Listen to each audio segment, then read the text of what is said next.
I'm a queen, I'm a queen, I'm a queen, all eyes on me. I'm a queen, I'm a queen, I'm a queen, all eyes on me. I'm a queen, I'm a queen, I'm a queen, all eyes on me. I'm a queen. What's up, Fash fam? It's your girl and I am back with another motherfucking video. So today, that was good. That gave energy. That was vibrating the motherfucking room, okay? Yeah. So today the energy was up, but I mean, I'm gonna break it a little bit. Cause we gotta figure out who the fuck is to blame. Cause baby, I ain't to blame for your shit and you ain't to blame for mine. And so we gotta figure out who's to blame. Alright? Yeah. I like how this video is starting. I feel like the energy's there. We're gonna get some shit done today, okay? So boom. The whole topic of this is who is to blame. Who are you blaming on the things that you was just like, oh shit, this is my day going so motherfucking wrong, and it's because of da-da-da-da, my cousin, sister, brother, uncle, yeah. We talking about them moments, and we talking about the moments when you motherfucking hitting and talking shit to objects that don't even move because you blaming them for stubbing your toe. That's what we talking about.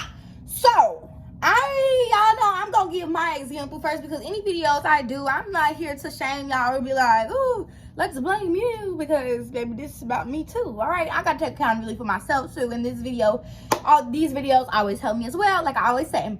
So for me, my example of blaming other people, or trying not to put blame onto myself, was that this is how this video came about. I'm very aware, I'm very present, and so I analyze a lot of the subconscious and conscious things that I say. And I was just really analyzing. I was having a conversation with myself, or just how you be in your head, and you just talking to yourself. And I realized that some of my thoughts are just very intrusive and nasty, and I just didn't like it. And then one of the things that I realized that I did was I put the blame on other people in situations that I shouldn't have. And I realized it's a very unconscious thing that I do. Like, it could be something really small as like my motherfucking makeup brush or my lip gloss. I'll do like, I'll be looking for my lip gloss and it won't be there. So I'll be like, ooh, somebody took my shit, or somebody misplaced it, instead of actually acknowledging that I'm the one who lost it and that I'm the one who misplaced it, because I'm the only motherfucker that's seen it last. And I know that this is a problem with me, and I used to think like, no, I'm right about this. Like, someone's taking my stuff, until I would find it later that day and feel so fucking shitty because I didn't blame 5 people for something that I didn't did. And so that is the point of like taking ownership of who's to blame. That was a very light example, but I feel like that's still an example, and it's one that I do very unconsciously, and one that I am making very present. And the way that it became present to me was because when I analyzed the thoughts that I was having and like what I was saying in those moments, it tied back into the book. And in the book on page 53, it talks about from childhood to maturity, and how it is that we formulate our brains as kids. So it says from childhood to maturity. When you're growing up from an early age, you become conditioned to see yourself as not responsible for your life. This is normal and natural. When you are a child, your parents are in charge. They make all of your decisions. They decide what food you will eat, what clothes you will wear, what toys you will play with, what home you will live in, what school you will attend, and what activities you will engage in during your spare time. Because you are young, innocent, and unknowing, you do what they want you to do. You have little choice or control. As you grow up, however, you begin to make more and more of your own decisions in each of these areas. But because of your early programming, you are conditioned unconsciously to feel that someone else is still responsible for your life, that there is still someone else out there who can or should take care of you. I feel like for me, when I was younger, and still now, I can tell that sometimes I'll be like, okay, my mom's gonna do it, because my mom would be better at doing it than I would, instead of just taking the initiative to do it myself, because I'm so used to my mother always doing it for me that I never try to get out of my comfort zone of me stepping into that. And so we kind of get in that mindset that they will always be there, and it's not even like you really believe that, but unconsciously your inner child does believe that, and you just have to have discernment as far as when your inner child is speaking and when you are. So in the last sentence it says, most people grow up believing that if something goes wrong, someone else is responsible, someone else is to blame, someone else is guilty, someone else is the villain, and they are the victim. As a result, most people make more and more excuses for the things in their lives, past and present, that make them unhappy. Baby, when I say I've done this so much in my life, it's ridiculous. Like, so many of my days were wasted due to me nagging and blaming the things that were happening in that day on other people, instead of just saying, you know, I'm responsible for how it is that I'm feeling right now because I'm allowing someone else to dictate my emotions, or I'm responsible for why it is that this certain situation is happening like this because I did this or that. And I think that, you know, I even adults, very much adults, go into blame games. Parents and children go into blame games. Parents blame their children for their actions, but you had a role in why it is that they're that way. Kids blame their parents for their emotional trauma. Instead of healing themselves, they become destructive. And so there's always a cause and an effect. And I think that a lot of us, we just unconsciously blame things on other people because we don't want to have the responsibility of our insecurities, of what it is that we didn't do on us. But not only in the book when we talked about from childhood to maturity, but when you think about it on a religious standpoint, most religions believe in sin. Now, me personally, I really don't want to go into depth on this conversation for real right now, but in the book Conversations with God, it really shifted my dynamic and how I looked at a lot of things. And it was basically in the book, okay, I'm just going to give you an overview and explain why it is that it touched me so much. But in the book, it was a man who was really having like a dialect with God. And, you know, he was just asking him all the questions that most people would want to know, like as far as why we're here, what is this, and, you know, all of these questions. This is a really, really, really good book. And it's one that you should read over and over. And it's something that I definitely need to go back to now and like correlate with. But when you originally read the book, people may have like some type of notion of like, okay, is this real? Like, how are you having a conversation with God? But I just feel like it's one of those books that either changes your perspective or you are so biased that you can't give yourself the perspective, you can't give yourself the lenses to see it. And so in the book it says, you know, whether you believe it to be true or not, you have the choice to say, this is what I want to believe. And I think that was so powerful, because if we create our lives, then why can't I create what's real, right? Why can't I say that sin is not real? If I'm the creator of my life and we as the collective create the entire world view of things, why am I not allowed to say that sins and fears are not real? In the book, it talked a lot about us being God and how we are him in this experience form. You have to really read the book to go into depth, because if I'm going to tell you this, you're going to look at me like I'm fucking crazy. And I think I said that in another one of my videos, but seriously, like, you just have to, like, those are one of the books you have to, like, literally put in front of you, like, oh, shit. It's one of those moments. But it was basically just saying how, you know, we're here to experience life for him, because before this, we had all knowledge. I don't even want to go that deep. But we had all wisdom. That's why I just say everything is within us. It's so fucking real, because it really is. We had all the knowledge. We had everything before. Please just read the fucking book, because I feel like I'm sounding crazy. But to go back and connect it all, religions really make you, they say, you know, committing sins. And so kids get in their head about like, oh, if I do this, then it's going to be bad. And now they're building insecurities off of those sins, because, you know, you're human and you experience those things, just like Jesus died on the cross for us to commit our sins. But I feel like that built and instilled in a lot of people insecurities, which they took and created destructive criticism and started judging the world outward.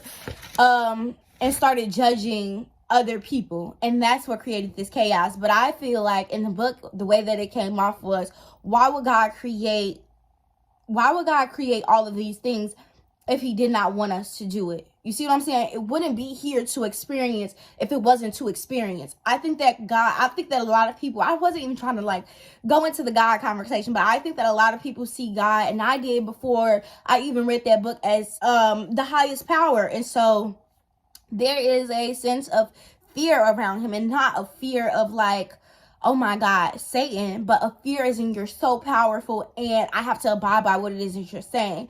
But in the book, it tied my relationship so close to God because it made me feel like, no, I'm so important. I'm right here with him and we are in this together. There is no, like, I don't want to fucking go into this because I feel like you're never going to know until you really read it. You're not going to know. Oh my God. Please read the book though. Conversations with God. It's by, I'm going to go show you. It's this book, Conversations with God. And I don't remember who it's by. Neil Donald Walsh. I want to try to find a page in here. The page I'm talking about so that y'all can see. Can I do that? Or do y'all want me not to do that? But, yeah, so in that, it made me really look at sin differently because it's like you can either look at it as sin and what I'm not supposed to do and what God will punish me for or whatever it is that you believe, or you could look at it as I'm here to experience this life and go through these experiences and learn from them so that I could be better in the next life. That's the ultimate thing, and that is the way that I've really been seeing life because why would I look at it from the standpoint that I wronged myself or I've done something wrong because I'm only building fear and insecurity into myself. You don't have to believe in fears. People create fears. Children are not born with fears. You can put a snake on a baby and they're not going to react fucking horribly unless someone else reacts horribly in front of them. You see what I'm saying? And so that's why please just read this fucking book because I just went from this one, which talks about discipline and no excuses, to God. The correlation about the religions and how, you know, they play a factor in how it is that we see ourselves and the insecurities that we put on ourselves and how we view the things that we've done in this world. And then we go out and we take our insecurities and we place them onto other people because we want people to be this sinful person just like us. And little do we know they have their own sins and their own shit that they worried about. And so if we just delete the notion that we are born in sin and we have all of these demonic things around us that are trying to tempt us, and understand that this is an experience and you have a choice. So either you choose to do it or you choose not to do it. And either way, the experience that you get is the one that you chose. So with that being said, I'm gonna move on because I don't want to confuse y'all too much, and that was a very in-depth topic on something way deeper than what I wanted to go into. So back to blaming and why we shouldn't do it. The last thing that you need to do once you realize and analyze that you are blaming other people for the things that you're doing and you're putting off all of these things that you really been doing onto other people, and then you be like, dang God, why am I experiencing all of this, or why is life treating me this way? And it's because that's what you've been putting into the universe the entire time. It's not nobody else, baby, it's you. Stop complaining about the shit that happened to you, because I swear to God, the moment that you start doing the shit you're supposed to do, you're doing the right stuff, you're on the right track, you're not gonna have nothing to complain about. Like, I realize people who are horrible friends complain about horrible friends. They're the ones who get on the internet like, oh, these bitches so fake, I never had friends, motherfuckers always switching on me. Look at yourself. The people that are around you right now are the people who are literally a reflection of what it is that you are. And they dare to teach you something. And they're there to show you what it is that you are giving and putting into this universe. And so really analyze who it is and what it is that you're saying and doing and how it is your mind is responding unconsciously. Please, just acknowledge your thoughts for a day. Acknowledge them. You be like, damn, I really be thinking that. Then once you realize those things, you have to acknowledge them. And you have to say, you know, I am accountable for that. I am responsible for the way that I feel right now. I am responsible for this current situation happening. Now, you may not be responsible for like things that you can't control, but the things that you can control are very much 100% on you. Now, when I told y'all how as a positive person, you can't hold negativity in your mind, because when you think about something, you can only think one thought at a time. And so a way for you to like slowly start to shift your perspective on things is by using the law of substitution. The law of substitution is trading out a negative thought for a positive one. And so since you can't think two thoughts at one time, you're basically pushing out the bad thought and putting in the positive thought, and boom. Isn't it smart? Because I fucking think so. And that's how you do that one. So start training your mind. For me, this is what I do. So I had a really nasty thought like 2 days ago, right? And I caught it, and I just told myself, because I knew that it was my ego and my younger self, just like not knowing. I think it's so important to tell your younger self that, because, you know, she doesn't know. Like, my high school self was so mean, and I don't think that it was because she just wanted to be a bitch. She just wanted a lot more love. She wanted more love in that time, and she wasn't giving it, and so she wasn't receiving it. And so I'm trying to teach my younger self, because she's still very much in me, that it's okay, that I love you now, and I have your back, and so you don't have to be that way anymore. And maybe that's what you need to tell yourself. Maybe there's something that you need to tell your younger self, or a conversation that you need to have with your younger self, to just help them out, to understand that it's okay. Like, I got you now. Like, I understand you, and I'm sorry that I didn't before, but I do now. But yes, please stop blaming other people for the things that you need to take responsibility for, because the route and the journey we on, you're never going to get to that destination of being your highest self, because a person who is the highest version of themselves and afflicting self-mastery takes accountability for every single thing that they do.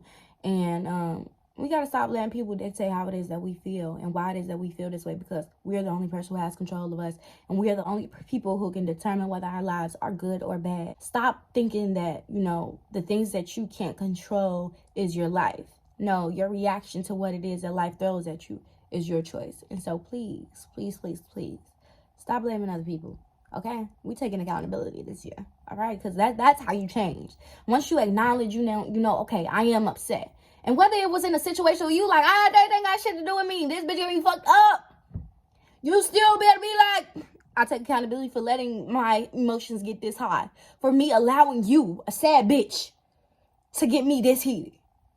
I'm sorry, y'all. That's how I be in my moments. But that's what calms me now. And then I'll be, all right. So if that's what you need to do, do that. And get this book, so I don't be looking crazy and y'all see what I'm talking about. Okay? Because you're never going to know until you read it. So do that for me. Thank y'all. Fast fam. I love y'all. Please subscribe to this channel. We at 299 subscribers, baby. By the time this video drop, we going to be at 300. Don't fucking play. I love y'all. Yeah. It's one of those. It's one of those. I said this year I'm going to have 10K. By the end of the year, I'm going to have 10K subscribers. I'm putting it out into the universe now. Usually I be real quiet about my goals, because if I don't hit them, bitch, I'm going to be blue. But now I put it out in the universe, because it's set in stone now. I'm real heavy on the goals this year, baby. And I'm setting that shit in stone. 10K this year. 300 to 10K, baby. We doing that. We got to be doing something magnificent. And we are.